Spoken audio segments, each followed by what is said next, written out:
Okay, so I'm really happy to have my colleague Natalia from the mobile agriculture team here today to help me present. And just running through the agenda with you, I'm going to start off with some brief introductions, tell you a little bit about my team and the work we've been doing. I'm then going to start talking about the M4D opportunity in terms of user analytics, then delve into a case study looking at an anonymous service in mobile agriculture and just sort of walk you through some of our findings and why we think that's interesting.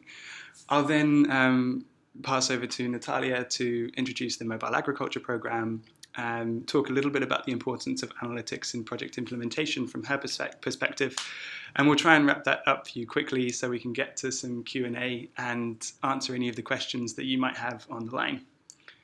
Okay, great. So my name is Adam Wills. I work as an analyst on GSMA's Mobile for Development Impact Program, where we've been looking at a range of different sectors in what we call mobile for development. Recently, I've been sort of pretty interested in what these mobile services can do with the data that they have, and that's the topic that we're going to talk about a little bit today. So first of all, a little bit about the program. So our objective at GSMA Mobile for Development Impact is to support the digital empowerment of people in emerging markets through a central platform of data, analysis and insight used to inform investment and design decisions for mobile services. So on the right of this slide, there's a snapshot of a product and service tracker that we have on our website, which is listing a whole range of products and services across sectors, and you can go in that, try and sort of play with the data, look at what you can find, and that's all available at the web link that is on the screen there. I've also put a few snapshots of some of our recent research, case studies, for example, on Copo, reports on the importance of partnerships for mobile operators and so forth. So please do go online, look at the website and see what it might be relevant to you. So I want to frame this issue today in terms of a problem that many of the people working in this sector have spoken about and continue to speak about, which is the challenge of scale. So at Mobile for Development Impact, we see over 1,600 products and services in the M4D space, but we also see the challenge that much of these services, or many of these services, haven't really reached scale or commercial viability. So the question I want to pose today is, how can M4D service providers best utilize what data they already have to address this key challenge?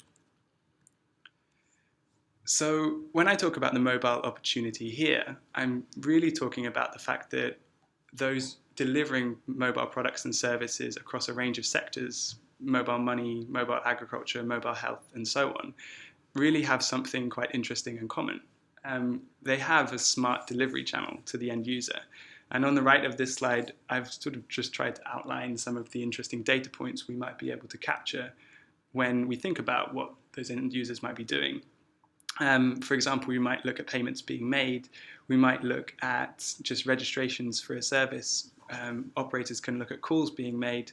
And we can look at all sorts of other types of interesting actions and behaviors that get recorded as part of that mobile delivery channel.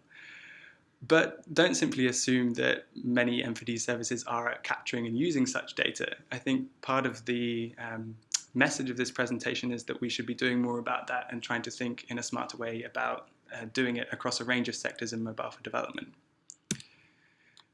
Instead of talking about this in the abstract, we're going to present some of the findings today from a case study with an anonymous mobile agriculture service, which we've here called mAgri Info. This is an MNO-led service. It's live today. It's delivered over a USSD platform, and it has over 100,000 registered users to date. These services offering a range of information in the areas of market prices, agronomy information, and weather content. And the service has been live now for over 1 year, which is important because in this case, we have enough historical data to look at to make the kind of analysis we're about to show you interesting. So one way to frame the customer experience for this service is to look at a customer journey. And in this case, I wanted to sort of spell that out for a farmer who may have never been aware of mAgri info to actually a point in which they might habitually use the service. So if we walk through this diagram from left to right, that farmer might start off not being aware of the service at all. They're not even aware of mAgri's existence. A logical next step to make is that the farmer actually does hear about the service. They're able to, maybe get some insight about that from a marketing campaign. A fellow farmer tells them about it, but they don't necessarily understand what the service can do for them yet, or even how to use it. So the next phase would be, how can the service be of value to them? So here we're thinking about the fact that they might know the short code to dial, they might understand the use case of having some agronomy content, and basically better able to understand the value. At this next critical juncture, where the user actually decides to register for the service, they become captured as a data point, and they go through the necessary steps to register. After that, they might trial the service, maybe access it for the first time, try and understand whether it's actually of value to them. And then the final stage is that users actually want to habitually use the service. We have the, if you like, success story for a mobile agriculture user is someone who is saying, I'm regularly using this service. Now, if you present or discuss that kind of customer journey with the service provider, a couple of natural questions get thrown up.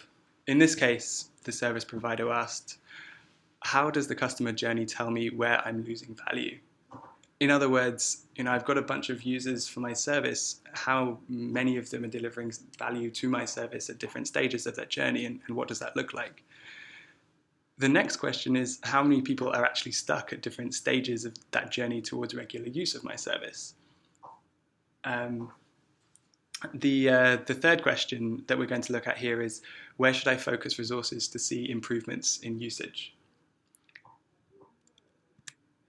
So let me quickly run through what we did with mAgri info. The first thing is we got the data, and below is a dummy sample of that data. This involves basically looking at a log of users and their transactions with the service. The next phase was using a framework to segment those customers. And we actually had a sort of set of technical notes in this case as well, using some SQL code to segment the customers based upon their usage patterns. And I've just gestured quickly there at the framework that we've used to describe different customer segments based upon usage, and a little snapshot of some code of SQL notes. Finally, what we wanted to do was use that segmentation to generate a picture of the customer base according to different usage segments. So I'll talk a little bit more in the following slides about how that can help us answer some of those basic questions the service provider came with. The first question was, where am I losing value, and what are the value of various different stages of the customer journey? So in this case, because registered users never actually use the service necessarily, then by themselves, people stuck in that segment generate no revenue value. At the trial stage, we worked out that these users are representing 5 times less value than those at the use phase. And of course, once you actually get more customers to that use phase, every customer is representing 5 times the value of someone at trial phase. Then I guess the next clear thing that the service provider was really interested in was, how does this picture look for my customer base? And here we can see that actually 59% of those users who have registered for the service never actually have tried it. 28% of those users have tried it, maybe just once or twice. And 13% of those users are actually using the service, which, if you remember back to the customer journey, are kind of like my ideal farmer who's saying, I'm regularly using the service. Now, another advantage of just being able to segment a user base according to these different kinds of usage patterns means that we can get as nuanced a picture as we like about different usage segments amongst that whole customer base. So in this picture, I've just divided that up into a slightly greater number of categories, and I'll send you the link, or I'll show you the link later on about where you can read about my particular definitions of those categories. But when we talk about the biggest bottleneck here, that's clearly based around registered non-users, which I've highlighted. So what ideas could we go to the service provider with around this clear bottleneck stage? Well, the first thing is, surely we have to try and convert users straight after registration. The fact that they've gone through the effort to register for this service, we could hypothesize is sufficient evidence of demand and is going unfulfilled. So how can we convert a greater percentage of those users? The second idea might be that the marketing of this service is not clear enough. So many other similar sort of fast services are actually push content services, meaning that when a user registers, they will just maybe receive SMS alerts automatically. In this case, the service was actually a pull content service. So was this something that the users were actually aware of? I think the final point around this that is really most important is that both of the first ideas represent couched hypotheses. Is it the case that users don't really understand the service nature, i.e. whether it's push or pull? Is it the case that they don't really understand the value to them? Or is it something else that they put off by the price? Or we could consider other factors. Maybe the service just isn't usable enough and people aren't able to access the content in the way that they would hope for. So before I pass over to Natalia to give a little bit of perspective on the mobile agriculture program at large, I just want to have some final thoughts on use and social commercial impact.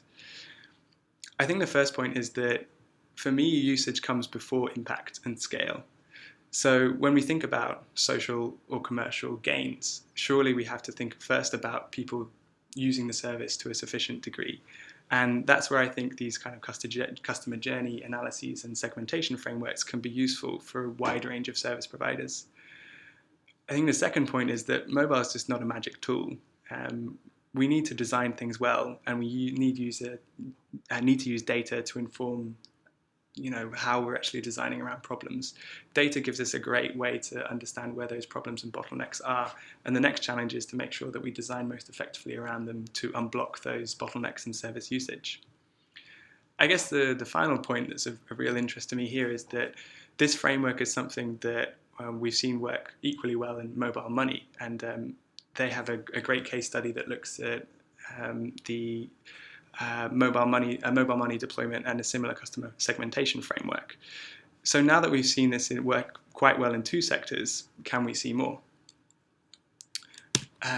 Just to provide you a little bit more information about some of the stuff I've been discussing here, you can find a full case study of the mobile agriculture work that I've just presented at the link at the top of this slide. The mobile money case study or work that I've also mentioned is in the link below. And if you want to just get in touch with me, talk a little bit further about some of this work, the methods, or just receive a set of technical notes, please just email me at the personal email below. So now it would be really great if I could pass over to Natalia, who is going to be able to talk a little bit more about how this work is important and interesting from the mobile agriculture perspective. Thanks, Adam. Hello, everybody. My name is Natalia. I work for Mobile Agriculture Program at GSMA, and I would like to follow up on the great presentation and talk a little bit more about how you can use business intelligence and user analytics in project implementation in particular. And I'll start with introduction to a mobile agriculture program so that you're aware of what exactly we do and how we're working. So we focusing on facilitation of uptake of scalable and commercial mobile services for mobile agriculture sector. In particular, we've been looking at emerging markets since this is the space where mobile agriculture solutions can provide the most impact. We work with a range of stakeholders, but our priority is mobile operators and VAS providers. We also work with development community and agriculture organizations, both the agricultural institutions as well as agricultural businesses. And for the selected projects, we provide risk capital combined with targeted consultancy and M&E support and tools. So for those selected projects, we usually work for about 24 months implementation period, and we've been supporting projects across Sub-Saharan Africa and Southeast Asia for the last 3 years. For the wider community, though, we still provide some support, which is very often focused around best practices, documented knowledge and lessons and insights. Everything we learn from our projects we're directly working with is available to you as practitioners. And I recommend, if you're interested in mobile agriculture space, look at the section of the GSMA website for mobile agriculture. You would be able to find a handful of tools that could be useful for your particular project. And now I would like to talk about more of implementation work that we're doing with those selected projects. And of course, step number one, and it's something that requires most of the effort from our team, and most of the heavy lifting is done by us when we recommend and we support the projects to design the solutions and launch them. But once the solution is launched, and this is the focus of today's discussion, how do we support those implementers to refine the solutions, and how do we support the evolution of those products along the project period? So where we usually start is the data collection on the existing solution. And of course, this comes down to the usage logs, and we have adopted the framework that Adam was talking about. So we do use a customer journey framework for all of our deployments. But I would like to highlight here, and this is something that maybe wasn't addressed before, data collection by itself cannot give you all the answers that you need. Most likely, data collection will raise even more questions that you need to find answers to. And we highly recommend, and this is how we actually do it with our project, to look at all the available sources of qualitative data to support your analysis and validate some of the assumptions and test the hypothesis that you might have after looking at the data collections. So which resources do we use? Which information sources do we look into? So of course, these are user testing results. And these are recordings of actual users experiencing the mobile solution with step-by-step experience that they have while navigating through the menu or actually receiving the content or reading the content. So those results would be available in the form of a report, ideally video, or a photo and interviews with the users. We also use case studies and interviews, and many of the donor-funded projects would have some sort of M&E budget, which means that you can interview users and document the results and transcripts of those interviews to support your data analysis. You also have phone surveys results that you can use for validating the hypothesis that you might have. And of course, it's very important to keep the record of all the surveys and content improvements that have been done within the deployment, as well as record of marketing activities, because in fact you can use the data collection to see the effect of those improvements once they've been made, as well as estimate the effect of different marketing campaigns on the uptake of your service. So in combination with the data analysis, that can result in a set of actionable recommendations that would then be implemented by the particular deployment, and then we close the loop and continue the reiteration process where we learn after this improvement has been made on whether this has worked, what is the result of those improvements on the uptake and the usage and the result in user behavior. I would like to stress once again that it's very important to combine qualitative and quantitative data in your analysis. And I would like to give an example on how simply using qualitative data might not give you enough insight or enough actionable insight that can result in service improvement or actionable recommendations. And most of the donor-funded projects would be familiar with the satisfaction KPI that many of us have to collect and report upon. And the usual way of collecting this KPI would be to sample a random number of users from your customer base and ask the same question to all users you have in your user base.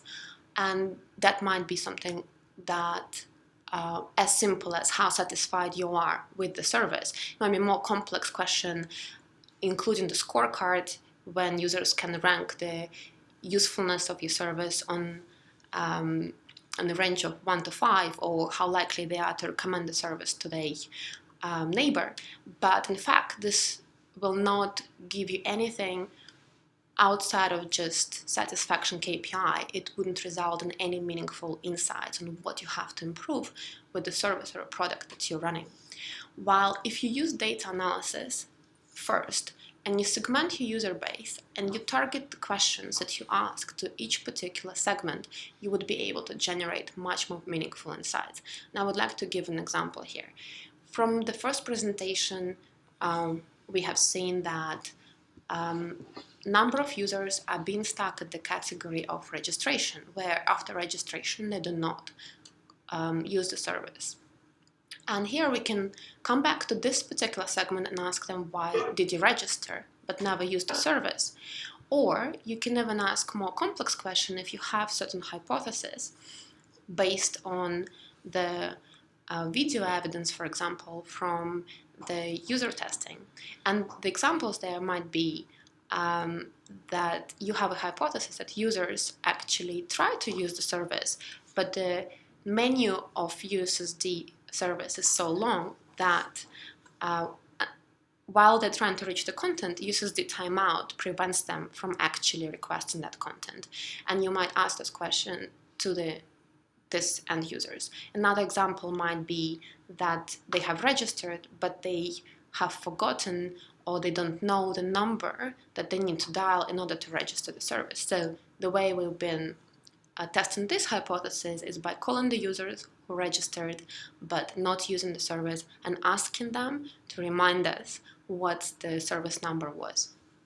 And in a similar way, you can ask questions to the other segments. So right now I would like to close my part of the presentation with a set of recommendations that we have put together for you based on our experience, and that's about making the most out of the data that you have available, as well as collecting the data in order to make meaningful service recommendations and improvements to your service. And the first thing first, you need to make sure that you actually collect the data that you need in order to analyze the service and analyze the user behavior. If possible, capture data on the user profile. Examples of that might be the location of the user, their gender, their age, or the crops that they're growing in the case of agricultural services. Time of access, or a timestamp, which is very important and very often being missed by the service providers. Channel of access, so if the users have a variety of channels that they can use, whether it's IVR or SMS, USSD or helpline channel to access the same type of information, you need to capture which channel they decided to use. Duration of browsing through the menu or duration of the session with the service. Transactional status, whether it was successful, unsuccessful, how much the user was charged, or whether they were charged, or whether they didn't have the balance available, and the type of content that they have requested. And I would like to give an example here. If you develop the service from the scratch and you write the functional requirements from the platform you can incorporate all these requirements from the start. However, if you use existing VAS platform, very often you will face the limitations of the existing solution, and not all of this data would be available for capture. Once you identify the main KPIs that your service has and the KPIs that give you an insight in how well you're performing both on commercial and social side, create a regular updated dashboard for each of the products that you have and use your data analytics as well as qualitative sources to populate those KPIs and populate the dashboard on a regular basis. And again, can't stress that enough, complement data analytics with qualitative data capture. And I would like to close here and go into questions and answer session.